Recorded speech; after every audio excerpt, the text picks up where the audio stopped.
নমস্কাৰ। আশাভৰা আইদেউৰ অনুষ্ঠানৰ আন এটা খণ্ডলৈ আপোনালোকক পুনৰ স্বাগতম জনাইছোঁ। আপোনালোক আমাৰ লগত পুনৰ যোগদান কৰিব পাৰিলে তাৰ বাবে আমি আনন্দিত। আজিৰ বিষয়টোৰ শিৰোনামা হৈছে মথি 11 অধ্যায় 28 পদৰ ওপৰত আধাৰিত। খ্ৰীষ্টত পোৱা জিৰণিত আনন্দিত কৰক। প্ৰভুত জিৰণি লোৱাটো বাইবেলত সঘনাই ব্যৱহৃত অভিব্যক্তি। যেতিয়া গীতমালাৰ ৰচকে কয়, জিহুৱাৰ আগত শান্ত থাকি তেওঁলৈ অপেক্ষা কৰক, গীতমালা 37 নম্বৰ 7 পদ, তেতিয়া তেওঁ শাৰীৰিক বিশ্ৰামৰ কথা কোৱা নাই, য'ত কাৰ্যকলাপৰ পৰা বিৰতি লোৱা, জিৰণি লোৱা, টোপনি যোৱা বা কোনো শাৰীৰিক কাম অব্যাহত ৰাখিবলৈ বা সম্পূৰ্ণ কৰিবলৈ শক্তি গোটাবলৈ ৰৈ যোৱাটো জড়িত হৈ থাকে। ইয়াত প্ৰভুত জিৰণি লোৱাটোৱেই আধ্যাত্মিক বিশ্ৰামক বুজাইছে। ই হৈছে বিভ্ৰান্তি, চিন্তা, মানসিক চাপ আৰু অসাৰ মানৱীয় প্ৰচেষ্টাৰ পৰা আঁতৰি থকা অৱস্থা আৰু সকলো আভ্যন্তৰীণ, বাহ্যিক, মৰ্তলোক আৰু আধ্যাত্মিক শত্ৰুৰ পৰা বিৰতি লোৱা।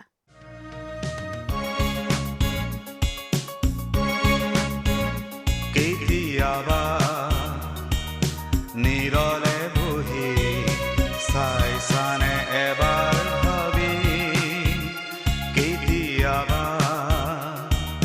নীৰলে বহি চাইছানে এবাৰ ভাবি, ক'ৰ পৰা আহিছা আৰু ক'লৈনো যাবাগে তুমি, ক'ৰ পৰা আহিছা আৰু ক'লৈনো যাবাগে তুমি, তোমাৰ জীৱনৰ লক্ষণ কি, কেতিয়াবা নীৰলে বহি চাইছানে এবাৰ ভাবি।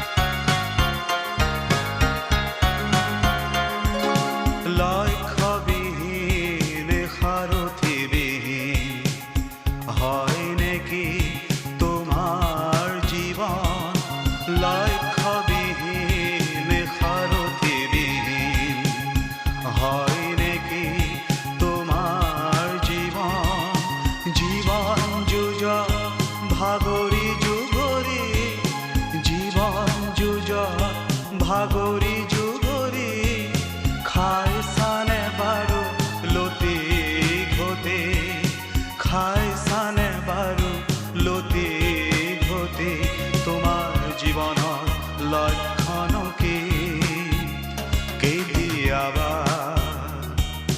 নীৰলে বহি চাইছানে এবাৰ ভাবি।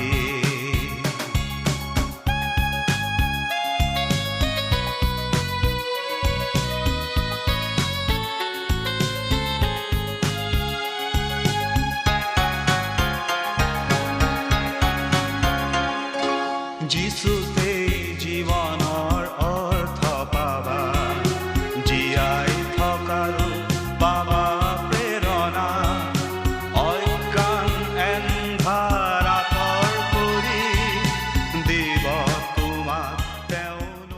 আমি কেতিয়াবা অনৰ্থক কাম এটাৰ পিছত লাগি থাকোঁ আৰু প্ৰকৃততে গুৰুত্বপূৰ্ণ কামটো চিনিয়ে নাপাওঁ। ধন, ক্ষমতা আৰু বস্তুগত সম্পত্তি সন্ধান কৰাৰ পৰিৱৰ্তে আমি কেৱল যীশুখ্ৰীষ্টত পোৱা শান্তি, আনন্দ, পৰিপূৰ্ণতা আৰু সন্তুষ্টি লাভ কৰা উচিত। ইব্ৰী ভাষাত জিৰণি শব্দটোৰ অৰ্থ হৈছে শান্তি, স্থিৰ বা শান্ত হোৱা। কিছুমান বাইবেল অনুবাদত এই বাক্যাংশ আছে, প্ৰভুত জিৰণি লওক, প্ৰভুৰ আগত স্থিৰ হওক, প্ৰভুৰ আগত নীৰৱ হওক, প্ৰভুৰ ওচৰত নিজকে সমৰ্পণ কৰক আদি।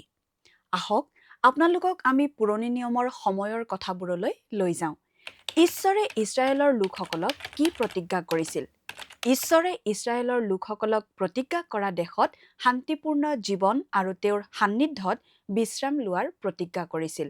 যাত্ৰা পুস্তক 33 অধ্যায় 14 পদ, যিহুচোৱা 1 অধ্যায় 13 পৰা 15 পদ। কিন্তু এই শান্তিৰ এটা চৰ্ত আছিল। ইছৰাইলীসকলে ঈশ্বৰৰ সৈতে তেওঁলোকৰ নিয়ম পালন কৰি ঈশ্বৰৰ প্ৰতি বিশ্বাসী আৰু আজ্ঞাকাৰিতাৰ ওপৰত নিৰ্ভৰ কৰা চৰ্ত। তুমি ঠিকেই কৈছা। আনহাতে ঈশ্বৰে এইটোও কৈছিল যে যিসকলৰ হৃদয় তেওঁৰ পৰা আঁতৰি গৈছে তেওঁলোকে কেতিয়াও তেওঁৰ বিশ্ৰাম উপভোগ কৰিব নোৱাৰে। গীতমালা ৯৫ নম্বৰ ৭ পৰা ১১ পদ। অৱশেষত তেওঁলোকৰ অবাধ্যতা আৰু অবিশ্বাসৰ কাৰণেই ইজৰাইল জাতিক বাবিলৰ বন্দীত্বলৈ লৈ যোৱা হ'ল। এতিয়া আমি নতুন নিয়মলৈ আহোঁ। ইব্ৰী পুস্তকে এই শুভবাৰ্তা ঘোষণা কৰে, যিসকলে যীশুখ্ৰীষ্টত বিশ্বাস কৰে তেওঁলোকেহে তেওঁৰ বিশ্ৰামত প্ৰৱেশ কৰিব পাৰিব। ইব্ৰী ৪ অধ্যায় ১ পৰা ৩ পদলৈ চাওক। তাত লিখা আছে, এতেকে আমি ভয়েৰে থাকোঁহক, কাৰণ তেওঁৰ বিশ্ৰামত সোমাবৰ প্ৰতিজ্ঞা থাকিলেও কিজানি কেনেবাকৈ তোমালোকৰ কোনো তাৰ পৰা বঞ্চিত হোৱা যেন দেখা যায়। কিয়নো আমাৰ আগত শুভবাৰ্তা প্ৰচাৰিত হ'ল, সেইদৰে তেওঁবিলাকৰ আগতো হৈছিল।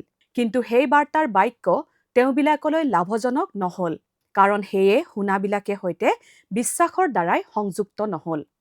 কিয়নো বিশ্বাস কৰা যি আমি সেই বিশ্ৰামত সোমাবলৈ পাওঁ, সেইদৰে তেওঁ ক'লে, মই ক্ৰোধত এই শপত খালোঁ, এওঁবিলাকে মোৰ বিশ্ৰামত সোমাবলৈ নাপাব। জগত স্থাপনৰ কালত তেওঁৰ কাৰ্যবোৰ সমাপ্ত হ'লেও তেওঁ এই শপত খালে। বিশ্বাসী হিচাপে হয়তো আমি জীৱনৰ ধুমুহাৰ পৰা ৰক্ষা পোৱা নাই। যেতিয়া আমি এই ধুমুহাৰ সন্মুখীন হওঁ, তেতিয়া আমাৰ স্বাভাৱিক প্ৰৱণতা হৈছে ইফালে সিফালে দৌৰি যোৱা। কিন্তু আমাৰ ওচৰত উন্মাদ হোৱা বা প্ৰভুৰ সান্নিধ্যত জিৰণি লোৱাৰ বিকল্প আছে। প্ৰভুৱে আমাৰ যত্ন লোৱাৰ প্ৰতিশ্ৰুতি দিছে। আমি প্ৰায়ে আমাৰ সৈতে ঘটিব পৰা কিছুমান কাল্পনিক ঘটনাৰ বিষয়ে অন্তহীন চিন্তা কৰি থাকোঁ। যেনে মোৰ মনত পৰিছে এজন স্বামীৰ এটা ধেমেলীয়া কাহিনীলৈ, যিয়ে এজন চোৰক নিজৰ পত্নীক লগ কৰিবলৈ আমন্ত্ৰণ জনাইছিল। বা এয়া বা কি ধৰণৰ কাহিনী, আমাৰো জানিবৰ মন। শুনা তেন্তে। কেইবা বছৰ ধৰি এগৰাকী মহিলাই চোৰৰ ভয়ত ৰাতি শুবলৈ অসুবিধা পাই আছিল। এদিন ৰাতি তেওঁৰ স্বামীয়ে ঘৰত এটা শব্দ শুনিছিল।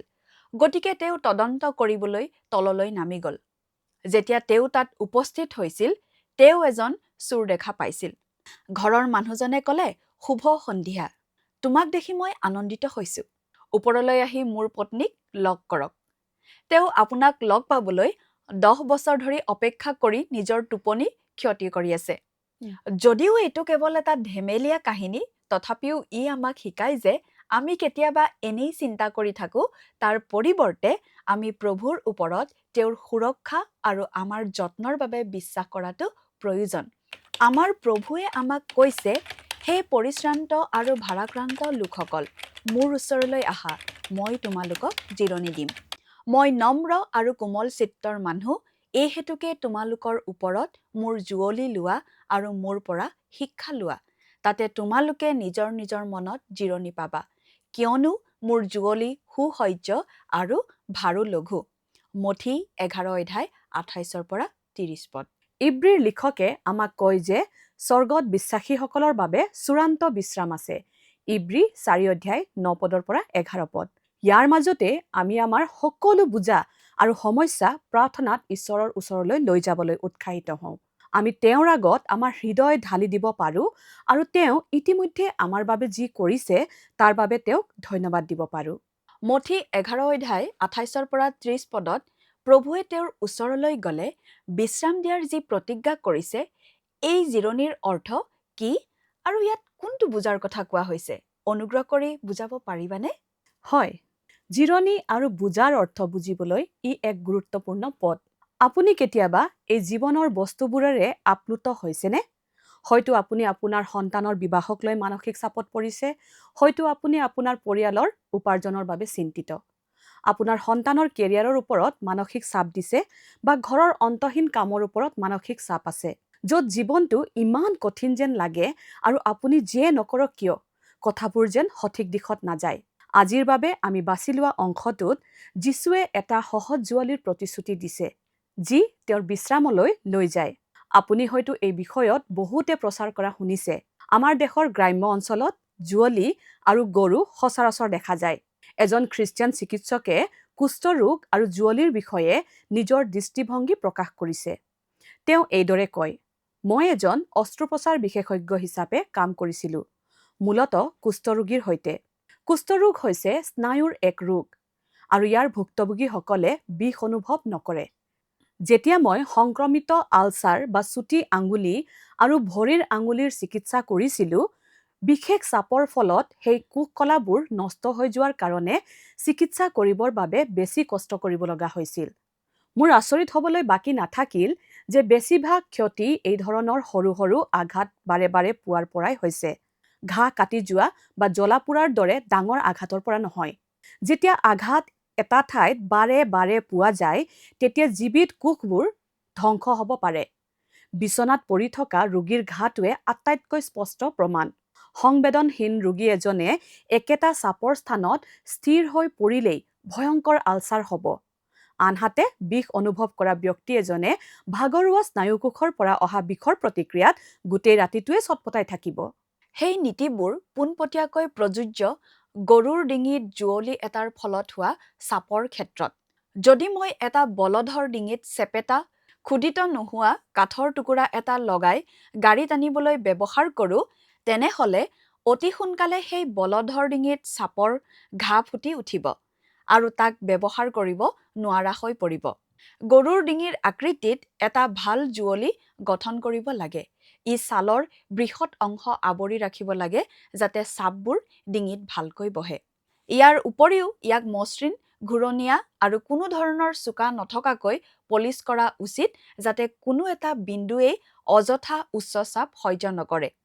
যদি মই মোৰ কৰ্মশালাত সফল হওঁ, তেনেহ'লে মই বনোৱা জুৱলিটো গৰুৰ ডিঙিত ভালদৰে সোমাব আৰু তাৰ কোনো অস্বস্তিৰ সৃষ্টি নহ'ব। বছৰ বছৰ ধৰি প্ৰতিদিনে গধুৰ বোজা টানিব পাৰিব আৰু তাৰ ছাল সম্পূৰ্ণ স্বাস্থ্যৱান হৈ থাকিব। কোনো চাপৰ আঘাত নাথাকিব। মঠি 11 অধ্যায় 28 আৰু 29 পদত যীশুৱে আমাৰ প্ৰত্যেককে এটা ভালদৰে খাপ খোৱা অনুকূল গড় থকা জুৱলি আগবঢ়াইছে। তেওঁ আমাক সেই ধৰণৰ বিশ্ৰামলৈ আহ্বান নকৰে যাৰ অৰ্থ হৈছে নিষ্ক্ৰিয়তা বা এলাহ। তাৰ পৰিৱৰ্তে তেওঁ আমাৰ গড়, আমাৰ ব্যক্তিগত প্ৰয়োজনীয়তা, শক্তি আৰু সামৰ্থ্যৰ লগত খাপ খুৱাব পৰা এটা জিৰণিৰ প্ৰতিশ্ৰুতি দিছে। আমি ক্লান্ত আৰু গধুৰ বোজা লৈ তেওঁৰ ওচৰলৈ আহিছোঁ। তেওঁ মানুহক ধ্বংস কৰিব পৰা সেই বোজাবোৰ আঁতৰাই পেলায় আৰু তাৰ ঠাইত আমাৰ বাবে বিশেষভাৱে প্ৰস্তুত কৰা উপযুক্ত হেঁচাৰ জুৱলি দিয়ে। মই নিশ্চিত যে আমি সকলোৱে জীৱনত এনে সময়ৰ মাজেৰে পাৰ হৈছোঁ। এইবোৰ হৈছে শিকা আৰু পৰীক্ষাৰ সময় যি আমাক যীচুত অধিক শক্তিশালী হ'বলৈ অনুমতি দিয়ে। যিছু তোমাৰ অবিহনে আজি মোৰ এই জীৱন আৰু একো নিবিচাৰো। যিছু তোমাৰ অবিহনে আজি মোৰ এই জীৱন আৰু একো নিবিচাৰো।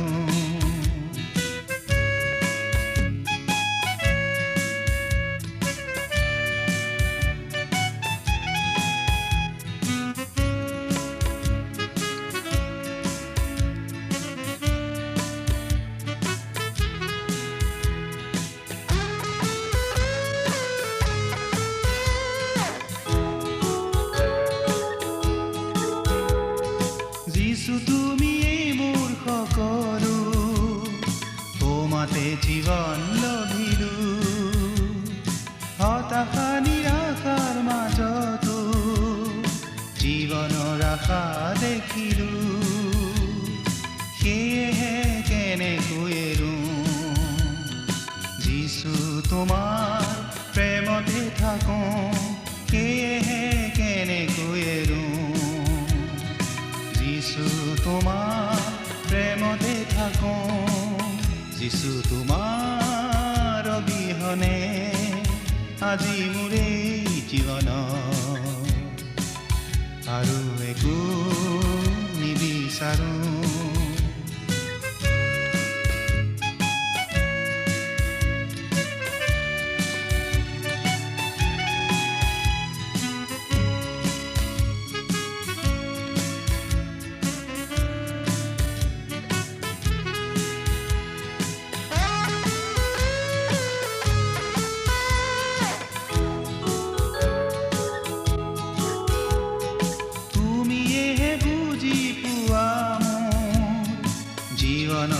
যাতনাবোৰ প্ৰতিদিনে বহন কৰা মোৰ অসহনীয় বুজাবোৰ। মঠি 11 অধ্যায়ত যীচুক মছিহ হিচাপে নিশ্চিত কৰাৰ বিষয়ে কোৱা হৈছে। মঠিয়ে বাপ্তাইজক যোহনৰ ভৱিষ্যতবাণীলৈ উভতি চায় আৰু আগন্তুক মছিহৰ প্ৰতিজ্ঞাৰ বিষয়ে চিন্তা কৰে। ইয়াৰ ফলত ক্লান্ত আৰু বোজাগ্ৰস্ত লোকসকলৰ বাবে বিশ্ৰাম প্ৰদান কৰা হয়। এই বিশ্ৰামৰ প্ৰতিশ্ৰুতি ইছৰাইলকো দিয়া হৈছিল। ঈশ্বৰৰ ওপৰত বিশ্বাস কৰি তেওঁৰ আজ্ঞা পালন কৰিলে ঈশ্বৰে তেওঁলোকক বিশ্ৰাম দিবলৈ প্ৰতিশ্ৰুতি কৰিছিল। কিন্তু দুৰ্ভাগ্যজনকভাৱে তেওঁলোকে ঈশ্বৰৰ আজ্ঞা পালন নকৰিলে আৰু বিশ্ৰাম উপভোগ কৰিবলৈ সক্ষম নহ'ল। এই পদত যীশুৱে আমি কঢ়িয়াই অনা গধুৰ বোজাবোৰ দেখুৱাইছে আৰু আমাক কেৱল তেওঁহে দিব পৰা বিশ্ৰাম উপভোগ কৰিবলৈ আমন্ত্ৰণ জনাইছে। হয়তো আমাৰ মনত ভাৱ আহিব পাৰে, যীশুৰ জুৱলি কি আৰু ই কেনেকৈ পোহৰ হয়? আৰম্ভণিতে আহক জুৱলি কি বস্তু বুজি লওঁ। জুৱলি হৈছে কাঠেৰে তৈয়াৰী এবিধ আহিলা, যিটো দুটা জন্তুৰ ডিঙিত বান্ধি দিয়া হয়, যাতে সিহঁতে গাড়ী বা নাঙল টানিব পাৰে। যীশুৱে ইয়াক উপমা হিচাপে ব্যৱহাৰ কৰিছে। ইছৰাইলৰ লোকসকলক মোচেৰ বিধানৰ লগত জুৱলি লগোৱা হৈছিল। পুৰণি নিয়মত 613টা আজ্ঞা পোৱা গৈছিল। এই বিধানবোৰ ভাল আছিল আৰু ইছৰাইলৰ লোকসকলে বিশ্ৰাম লভাৰ এক উপায় আছিল।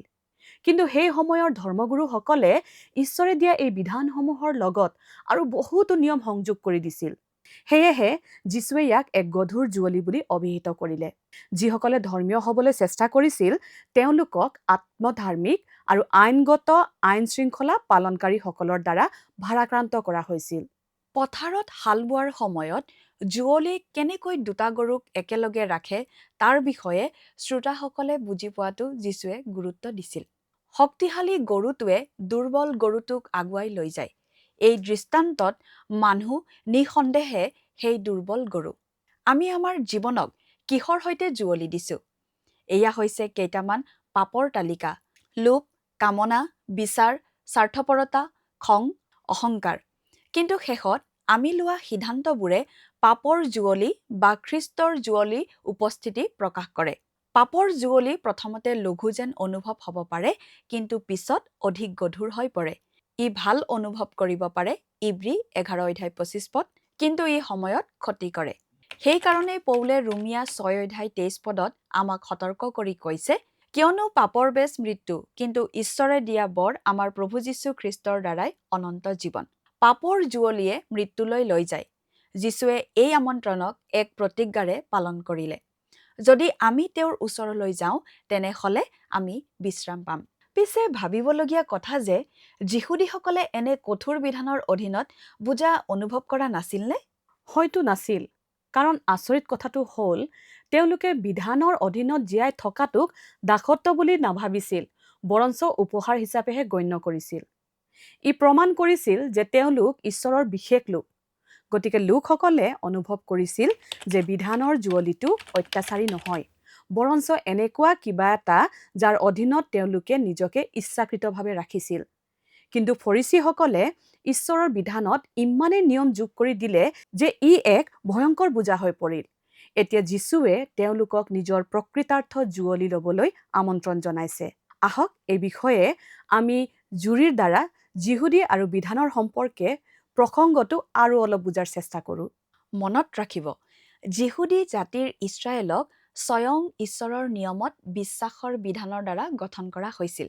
মহাপুৰোহিত সেই দেশৰ সৰ্বোচ্চ কৰ্তৃত্ব আছিল আৰু তেওঁৰ অধীনত ইছৰাইলৰ ওপৰত বিচাৰকৰ্তা আৰু অধিবক্তা আছিল, যিসকল ৰব্বী অৰ্থাৎ গুৰু আছিল। সেই সময়ত মোৰ জুৱলি লোৱা ৰব্বীৰ আলংকাৰিক ভাষণ আছিল, যিটো পঢ়াশালীত পঢ়াৰ কথা বুজাইছিল। নতুন ছাত্ৰ-ছাত্ৰীসকলক ৰব্বীয়ে তেওঁলোকৰ বিদ্যালয়ত যোগদান কৰিবলৈ আমন্ত্ৰণ জনাইছিল। মোৰ জুৱলি লোৱা, যাৰ অৰ্থ আছিল মোৰ অধীনত শিকিবলৈ আহা। বুজাবোৰ অপৰিসীম আছিল আৰু ফৰিচীসকলৰ জীৱন দৈনন্দিন কাম-কাজৰ বিষয়ে হাজাৰ হাজাৰ নিয়মেৰে গঠিত আছিল। তেওঁলোকে ৰাজহুৱা স্থানত দিনটোত কেইবাবাৰো প্ৰাৰ্থনা কৰিছিল, সপ্তাহত কেইবাবাৰো উপবাস কৰিছিল। তেওঁলোকে বাৰে বাৰে বিভিন্ন ধোৱা মেলাৰ কাম কৰিছিল, হাজাৰ হাজাৰ শাৰীৰ পাত মুখস্থ কৰিছিল ইত্যাদি। ফৰিচীসকলে ৰাতিপুৱা সাৰ পোৱাৰ পৰা শোৱা সময়লৈকে জুৱলিৰ বোজা কঢ়িয়াই ফুৰিছিল। এই কঠোৰ সময়সূচী ফৰিচীসকল যিহুদী সমাজৰ বাকীসকলৰ পৰা পৃথক কৰি ৰাখিবলৈ দিয়া হৈছিল।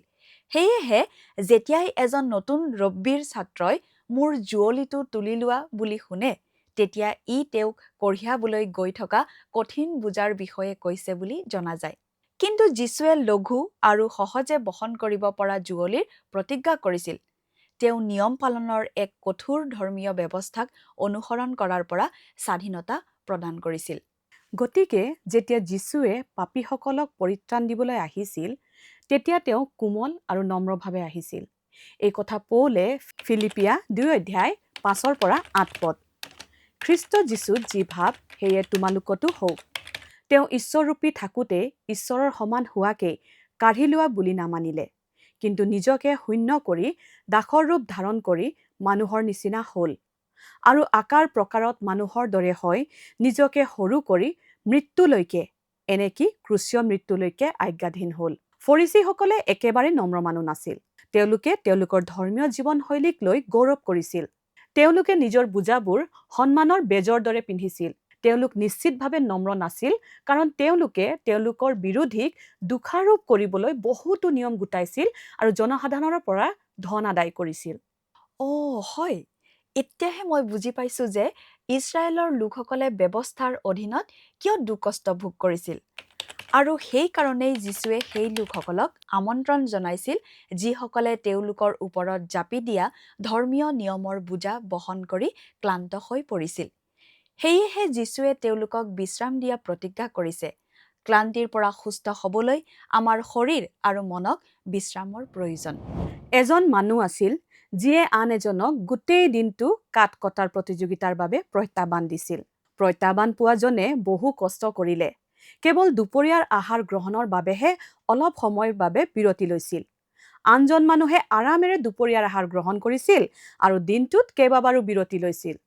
দিনটোৰ শেষত প্ৰত্যাহ্বান পোৱাজনে আচৰিত আৰু বিৰক্ত হ'ল, কাৰণ তেওঁৰ আনজন বন্ধুৱে তেওঁতকৈ যথেষ্ট বেছি কাঠ কাটিছিল। তেওঁ ক'লে, মই বুজি পোৱা নাই।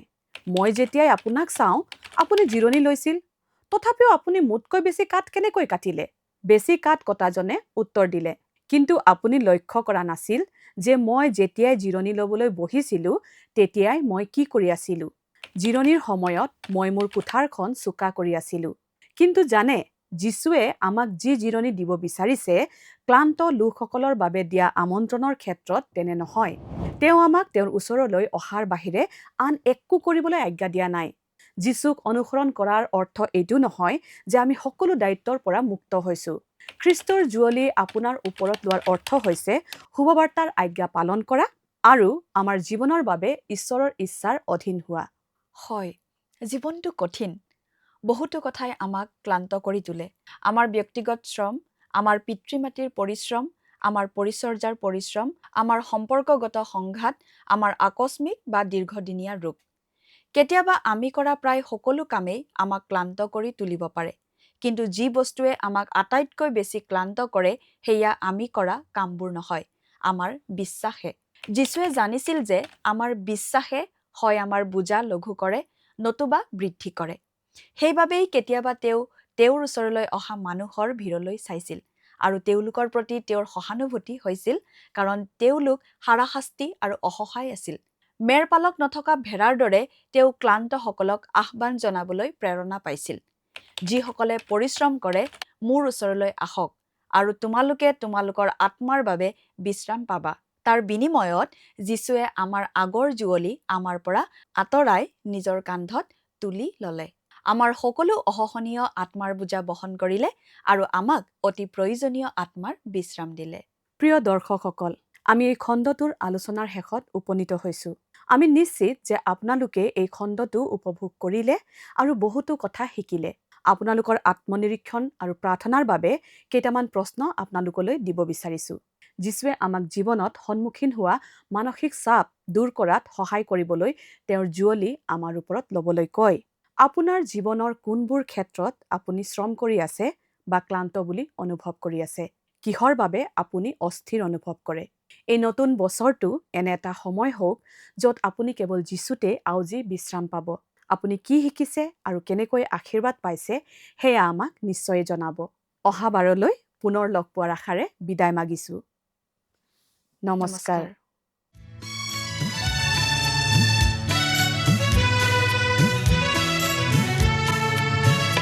হে মোৰ যিছু প্ৰিয় প্ৰভু, আজীবন তোমাকে আৰাধো। তোমাৰ কাষত হৃদয় সদায় মধুৰতাৰে পূৰ হয়। হে মোৰ যিছু প্ৰিয় প্ৰভু, আজীবন তোমাকে আৰাধো। তোমাৰ কাষত হৃদয় সদায় মধুৰতাৰে পূৰ হয়।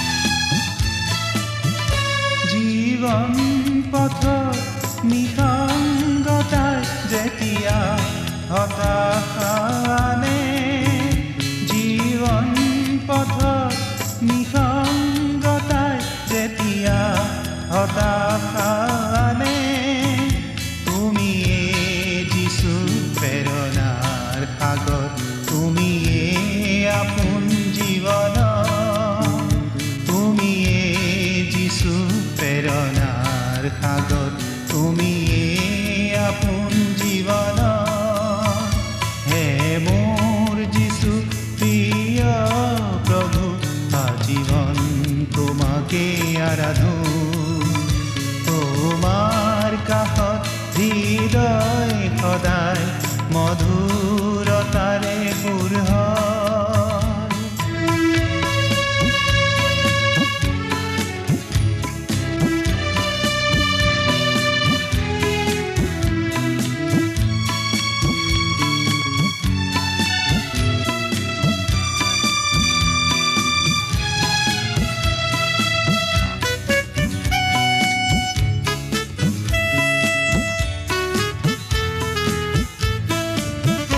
যদিও আছে প্ৰতিটো খোজতে দুখৰ ছায়া জীৱন, যদিও আছে প্ৰতিটো খোজতে দুখৰ ছায়া জীৱন, তুমিয়ে গভীৰ সান্তনাৰ সাগৰ, তুমিয়ে সাধনা জীৱন, তুমিয়ে গভীৰ সান্তনাৰ সাগৰ, তুমিয়ে সাধনা জীৱন।